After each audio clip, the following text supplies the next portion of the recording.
FSN Radio. It's all about what's next. Go to financialsurvivalnetwork.com and sign up for your free weekly newsletter. You'll also get 3 free reports. The Financial Survival Network. It's all about what's next. Welcome. You are listening to the Financial Survival Network. I'm Kerry Lutz. The date is December 9th, 2020. Well, election madness still taking place. Our theme for this week is how do you remain sane in an insane world? Certainly an insane political world where everything is turned upside down. And we'd like to know how you're doing it. Email us, kl@kerrylutz.com, or put your comments up on the YouTube channel or on our podcast channel as well. Well, with us now to explore the possibilities, here is our good friend, Dr. Steve Turley, turleytalks.com. Dr. Steve, it's always great to have you on. So bring us up to date. Do we have a shot here? Is there a chance that Trump is going to prevail? Or are we just hoping for hope and change? There you go. Great to be back with you, Kerry. No, of course. There was always hope, as Aragon said in the Two Towers. Yeah.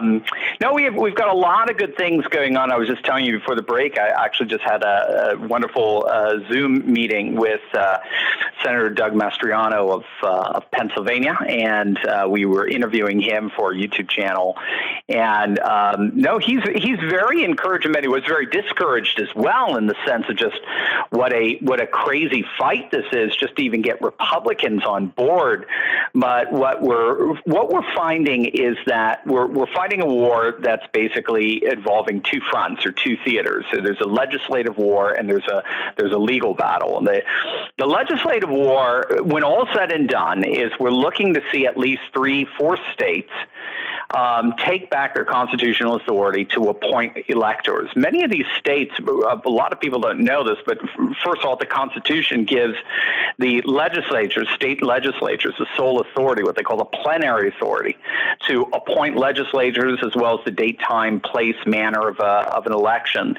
And a lot of them farmed it out decades back, like Pennsylvania did it back in 1938. We're talking pre-World War II.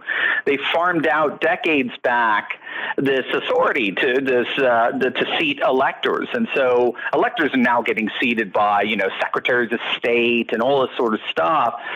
And what guys like Mastriano are doing, Representative Fincham in Arizona and others, is they're saying, no, we want to take back our constitutional authority to seat electors, especially in light of such a compromised election. And so that's what you got going on in the legislature. In the legal battles, you're having, like, the latest that just happened today is Texas Attorney General Ken Paxton just filed a massive lawsuit against Pennsylvania, Michigan, Georgia, and Wisconsin over illegalities in their election, unconstitutional improprieties, and the like.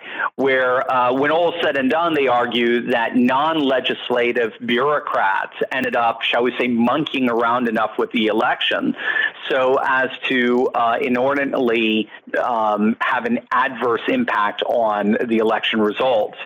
And the combination of these two, I think, could be pretty powerful.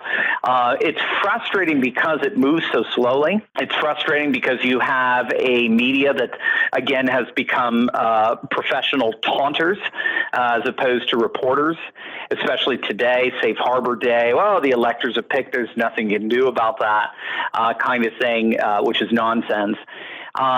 So it's difficult there. We want to see, we're all looking for the big nuke. We're looking for something that just kind of blows it all up and exposes it just in an instantaneous sort of way. And we haven't seen that yet. Obviously, Sidney Powell and Lynn Wood were talking that way, that they would be able to do that. Again, it all remains to be seen. But as we stand now, we got Georgia hearings that are going on right now as we speak that look very good. We've got Wisconsin hearings scheduled for this Friday, which should be very good. They're the lowest hanging fruit. Wisconsin has very, very strict mail-in ballot regulations, at least 60,000 of which apparently flunked.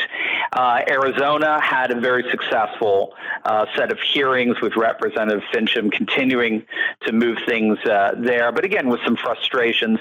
And again, even Doug Mastriano, a senator of Pennsylvania, trying to keep things moving on there as well, trying to get both the Senate and the House back in a special session just by routing the governor. This is what they're trying to do in Georgia right now. They can, if you just get a certain amount of senators, state senators, and state representatives to sign a petition, they can meet irrespective of whether governor has called a special session. Michigan also looks good. Keep an eye on Michigan. Seems like Rudy Giuliani was saying in his conference call that all the key senators there were like, all right, look, we're convinced there was fraud. Now what do we do about it? And so they're actively trying to figure out now what's the best way to go about this, since we're coming down sort of the final 30 days here, and so that's where we are. Plus, with the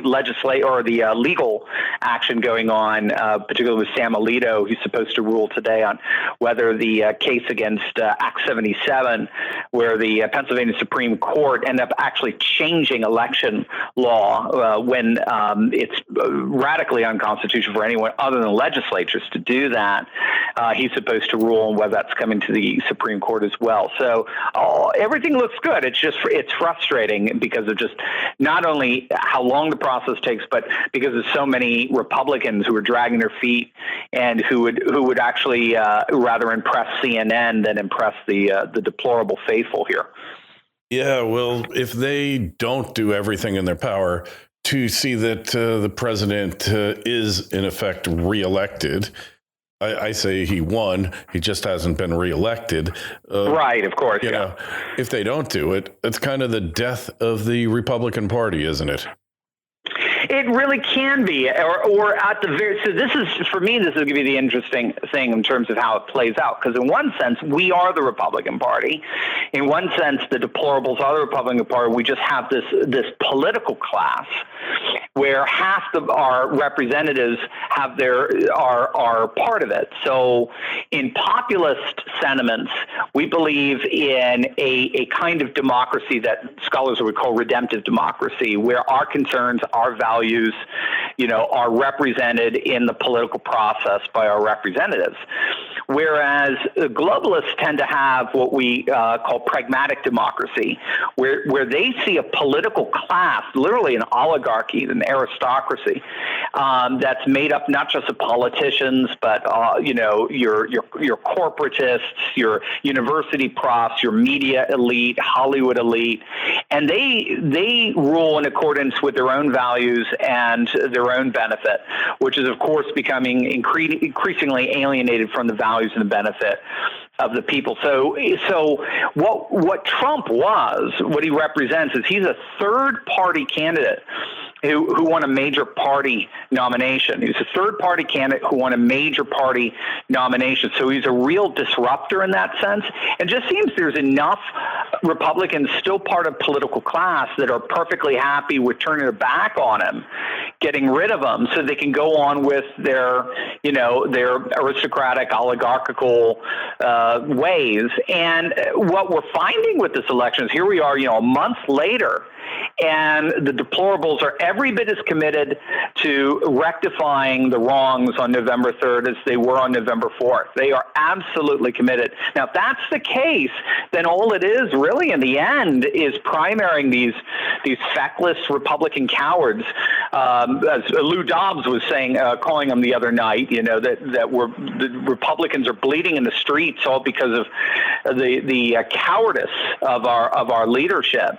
We're going to have to primary them, and we're going to have to beat them with deplorable faithful, as it were. People are going to implement that redemptive democracy that we the people kind of democracy that we're looking for, or then it's third party. If that's not going to work, then it's a America First third party that would in effect destroy the Republican Party. Either way, Republican Party is just never going to be the same, either with Trump or after Trump. So absolutely, it's going to be very interesting to see what happens with the party in the days and months ahead. Yeah, what a party it is, huh? What a party. What a party. Welcome to the party, pal. Yeah. Yeah, so if this is a party, I mean, it's really, you look at the statistical anomalies. You can prove this thing with statistical anomalies, but I don't think that's enough. Obviously, if you could show that these Dominion voting machines are fudging the vote and flipping votes and losing votes. I heard about that a lot initially. I haven't heard anything about it recently, other than the one machine in Georgia that gave a bunch of votes to Biden and deducted them from Trump. Have you heard anything else about Dominion? FSN Radio. It's all about what's next. Trilogy Metals is a world-class developer in Alaska's Ambler mining district. The company already possesses 8 billion pounds of copper, 3 billion pounds of zinc, over 1 million gold-equivalent ounces, and now over 77 million pounds of cobalt. Trilogy's Arctic project boasts an after-tax net present value of $1.4 billion with a 33% IRR. Trilogy is led by an experienced management team with proven success in discovering and developing projects in Alaska. The company is well capitalized, has no debt, and possesses strong institutional support. Trilogy trades on the New York and Toronto exchanges under the ticker symbol TMQ. To learn more, go to trilogymetals.com. That's trilogymetals.com. The Financial Survival Network. It's all about what's next. No, the latest I've heard is Dominion lawyered up and ran away. I mean, again, that's what Mastriano. The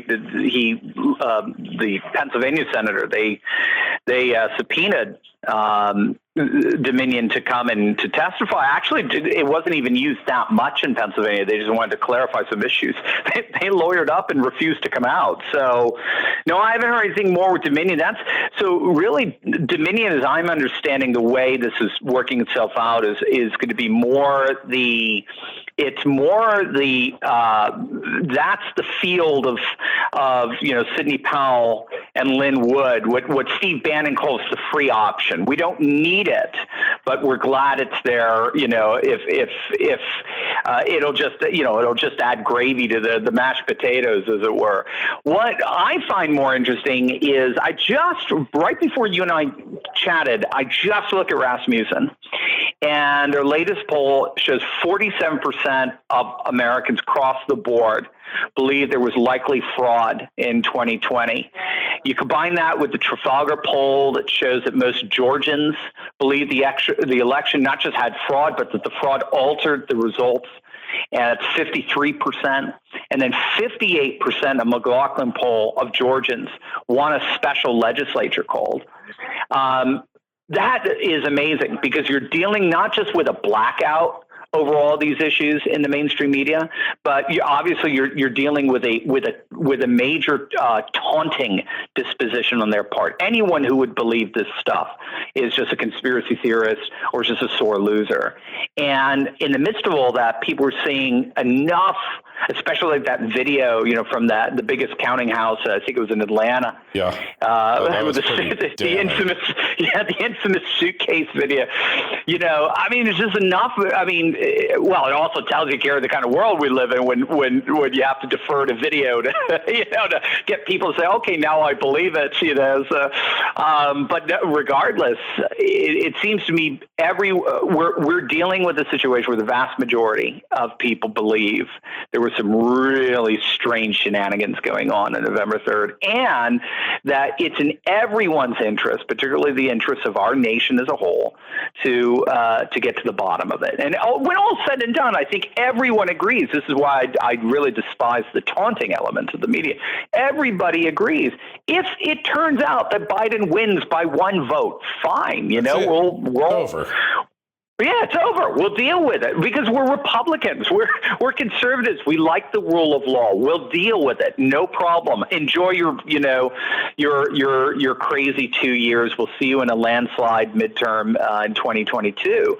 But I mean, the very fact that they're acting like this was the most sanctimonious election ever to take place in the history of humanity, it just shows you we're living in a time where knowledge itself, what we're allowed to know, has been radically partisanized and politicized. And, when you have attorney generals of the United States just turning a blind eye to it, when you have state attorney generals like Attorney General in Georgia and Pennsylvania turning blind eyes to this stuff, you're like, where do we go for the rule of law? And the beauty is, well, we've got some of these, these warriors who are rising up, these Republican warriors who are rising up, the real patriots, and saying, well, I'll put out a petition and every Republican needs to sign it. Do you support going into special session? Yes or no?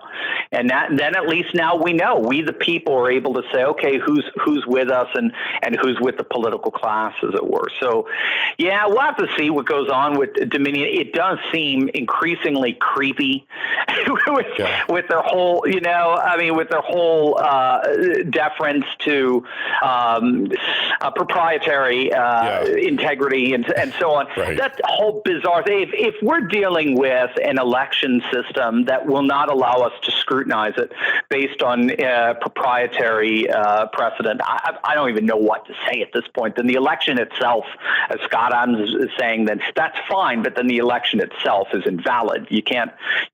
Everything needs to be open, fair, and free and transparent. Everything, and to be able to say no, you don't get to look behind the curtain because we have some trade secrets that you're not allowed to say. That's absurd.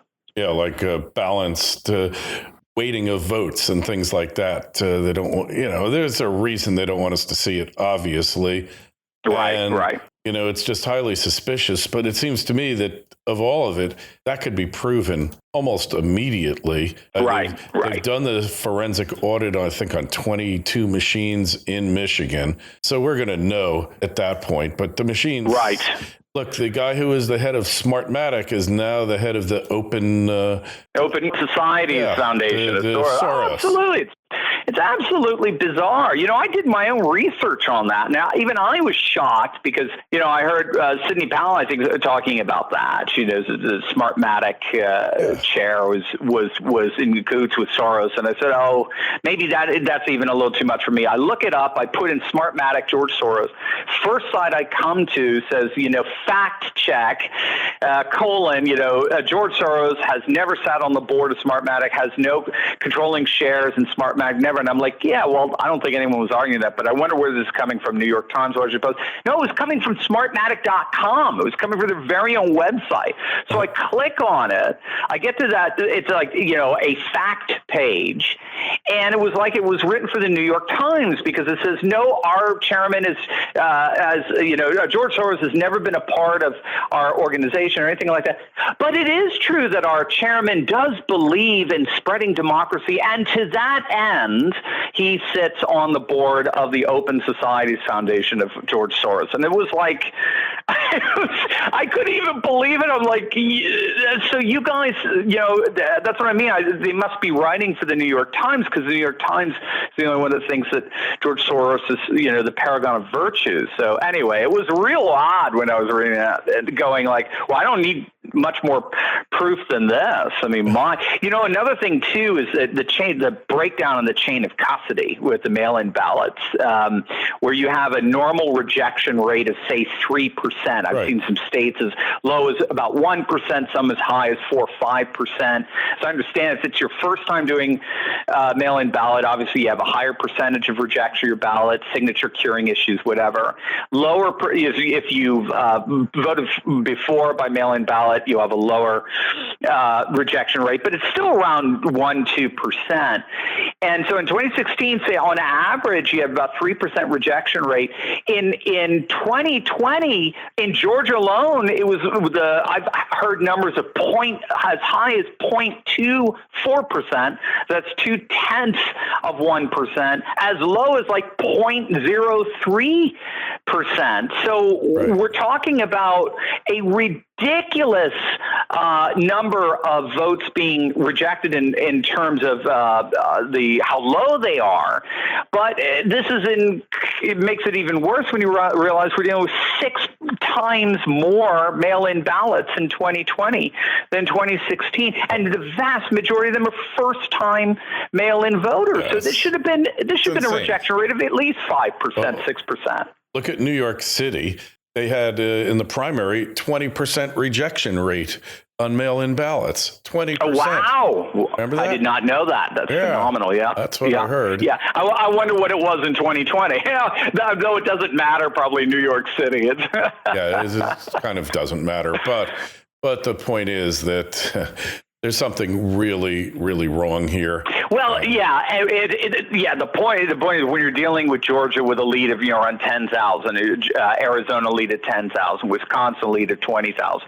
I mean, these are outcome determinative issues, and if they just had their standard 3% rejection rate of the ballots, we wouldn't be having this conversation. We'd be talking about Loeffler and Purdue and how they were going to clobber their opponents because we were going to have another 4 years of Trump. Now they're struggling because they read more, or they're aligning themselves more with the sensibility of CNN than they are with the deplorables. Yeah, it's almost like they don't want to win, and their elections were probably tainted as well. Why aren't they screaming about it? Why are they going through the runoffs? And their elections were certainly tainted. And exactly, and of course the concern is they're going to be tainted again. We're all going to go to bed at 2 a.m. going, oh, they won re-election easily, and then all of a sudden wake up the next morning. Oh, what do you know? Stacey Abrams, brought her U-Haul trucks in, and boom, Yeah, and then the Secretary of State, he's a real Raffensperger. Oh my gosh, Rapscallionsberger there, man. He's a totally. He entered into this consent decree with her that violates Georgia law, and nobody sees anything wrong with that. Right. No, it's insane. It's insane. As I understand, most Republicans didn't even know he did this, so they can use that, as the excuse of saying. So that's why, I think a lot of people are concerned. I mean, there's some stuff going on at the administrative level the Republicans are worried about. I don't know. I honestly don't. But it just, like you said, it seems to be a complete 180 from the way that Brian Kemp and his administration handled COVID. It's just a total 180. They had no problem staring CNN down with that. And here it seems like they are doing everything they possibly can to throw Trump under the bus. Hey, so I wanted to talk to you about what's going on with Fox News and Drudge. There's a new Drudge clone out there. I'm sure you've seen it, Populist Press.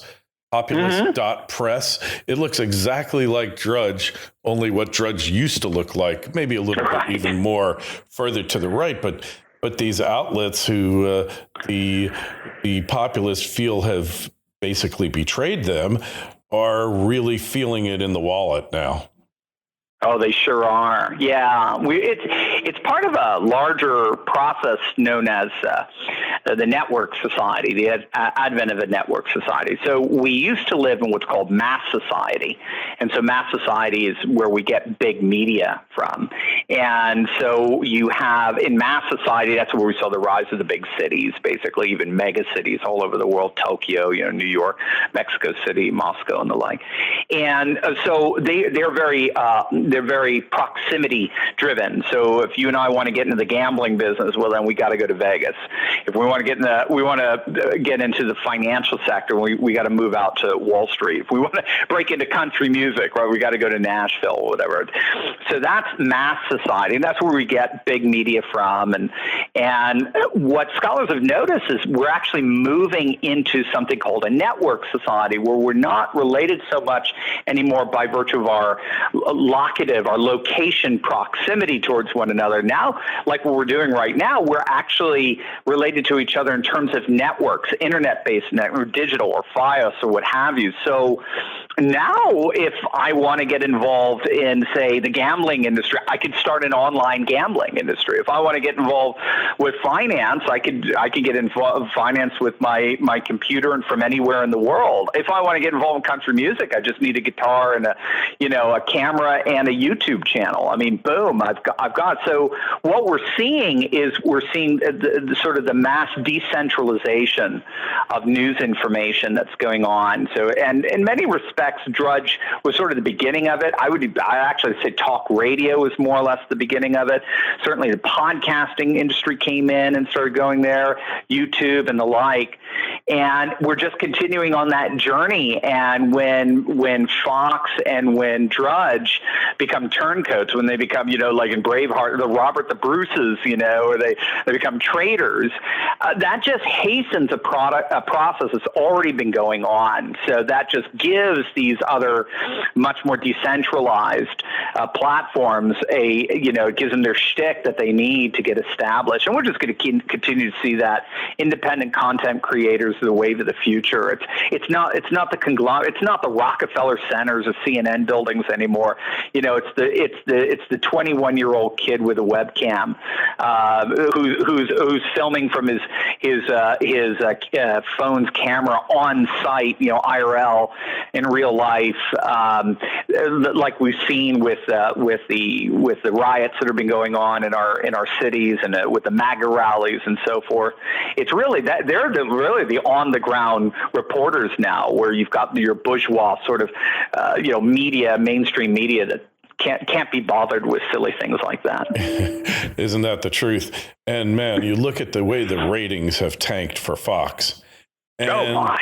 And I think it's happening with all of the Murdoch empire, at least within the U.S. I'll bet. We haven't seen it yet, but I'll bet the Wall Street Journal subs are down. I'll bet that the New York Post, which New York Post kind of still, that was always Rupert Murdoch's little shiny toy, and nobody was allowed to touch it. But even them, I believe they've been interfered with. So the whole Murdoch empire, which has like a mountain of debt from when they bought the Wall Street Journal and Barron's and all their publications 10 years ago, they got a mountain of debt. They could wind up going under from this. Wow. Yeah. I've read since his passing, I mean, his boys have taken over, and they seem to be making some decisions there that were ridiculous. What I liked about Murdoch is he recognized the power of populism. From what I've read about him, he recognized that, and especially in Australia and all, he recognized that the values of the political class were vastly different than the values of the people. And if you can get a kind of, infotainment sort of, almost tabloid-esque sort of splashy presentation of the news, but from the vantage point of the people, boom, you've got a hit. And man, did he do that. And I don't know what his boys are thinking. I don't know if they think, the world's becoming more globalist and more liberal. I don't know what obviously it's a business decision. They think, I guess I heard it explained, you've got 20% on the right, 20% on the left, and they're thinking, well, there's a 60% middle we can go after. And so, CNBC and CNN have the left, and up to this point, we had the right, but it's only 20%. Maybe what we can do is we can get the 60% by going the soft middle. I think it's a disaster. I think that 60% is soft because they've tuned out. They don't watch the news. They don't do right. So I think it's an absolute disaster. Kerry. I mean, so our audiences are in tune. They know exactly what they believe. They're advocates, activists. So, I mean, that's our bread and butter. That's our lifeblood that we live off of, and they inspire us. So I don't know what they think they're going to do, but Newsmax has been able to and One America, they've been able to profit off that big time. Populist Press, as you were pointing out, all the big ones, Whatfinger, and yeah, they're newsammo.com. They're doing great work, and we've seen a spike in our subscribers since November 3rd. People want real news. They're starving for news that the mainstream media, including Fox, is basically blacked out. Hey, and you've got your publication there, list of anti-fake news outlets that you can get on your site. Fake News Antidote. Yeah, they will. If you just go to my channel or you go to my website. So my channel is Dr. Steve Turley on YouTube. The website turleytalks.com. You should be able to find a link to our Fake News Antidote. Pretty much, if you go to the channel, any video that you click on will have it in the pinned comment section below. A link to it's a free download. About 20 different sites you can go to for news from a conservative, nationalist, populist, traditionalist perspective. Yeah, and I've downloaded it myself a couple times because I misplaced it the first time, and it's real helpful. There's a bunch of sites there that I didn't know about, and just to get the other side. I mean, thing is, what I have found from my friends who are on the left, they're generally really poorly informed. Right. You know, like I'm talking to my friend about COVID, about vitamin D. Being very effective both in treating it and in preventing it, and zinc and other things. And he knew nothing about it. And this is an intelligent, otherwise very intelligent person. Dr. Steve, I was shocked. It's like, how could you not know this? And then like my kids are telling me that the riots were brought on by white supremacists, and the police ordered the piles of bricks that were out there. And I'm like, you really don't know what you're talking about here. Like, if it was a right-wing infiltration, de Blasio would have sent out the troops. He would have sent out the mounted police. True. He would have sent out Hummers with 50 caliber machine guns to subdue them. But the fact that they weren't. But, you know, it just shocks me. So you should get every viewpoint. I mean, I know you read the liberal spin as well. Because how else do you really know what you're talking about and how to form an argument if you haven't looked at both sides? Sure. So absolutely. Really important. Anyway, it's Turley Talks, and your podcast is like making real waves out there. And we're proud of you, and proud to be part of the Turley team, and we wish you the best. Oh, thanks, Kerry. Absolutely. Thank you so much. And Merry Christmas. Hey, Merry Christmas. And I'm not ashamed to say it. And Happy New Year. And we'll talk to you probably after the 1st. And just go over to turleytalks.com. Send us an email, kl@kerrylutz.com. We'll forward it to Dr. Steve. And, of course, sign up for a free newsletter, financialsurvivalnetwork.com. Dr. Steve, we'll talk to you again real soon. Thanks so much. Thank you, Kerry. FSN Radio. It's all about what's next. Go to financialsurvivalnetwork.com and sign up for your free weekly newsletter. You'll also get 3 free reports. The Financial Survival Network. It's all about what's next.